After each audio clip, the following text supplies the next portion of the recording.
Mga kapuso, bantayan po natin maigi yung ating mga chikiting. Sa Santiago, Ilocos Sur kasi patay ang isang bata na maaksidente sa swing sa kanilang paaralan.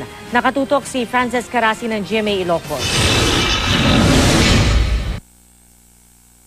Sa isang iglap, di na matutupad ang mga pangarap ni Marilyn Suma para sa 6 na taong gulang na anak na si Jaymar. Naaksidente ang grade 1 student habang naglalaro sa loob mismo ng Santiago North Central School sa Ilocos Sur. Tinutulak lang daw ni Jaymar ang swing na inuupuan ng 4 niyang kalaro ng madapa.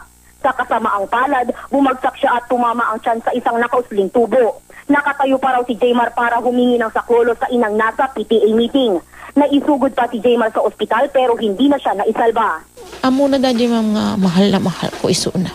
Kung nanang kaya nga makikita nga sang sangit at tanong, makita na nga gluluwa na. Ar-ara ko po naktanong sa maradunga. Amo na aji ma'am. Wala raw balak si Marilyn na kasuhan ng paaralan. Ang gusto lang niya, tanggalin na ang swing para wala nang madisgrasya. Payag naman dito ang eskwelahan. Magbibigay din daw ang pamunuan nito ng tulong pinansyal sa pamilya ng biktima. Frances Carasi, Nakatutok, 24 Oras.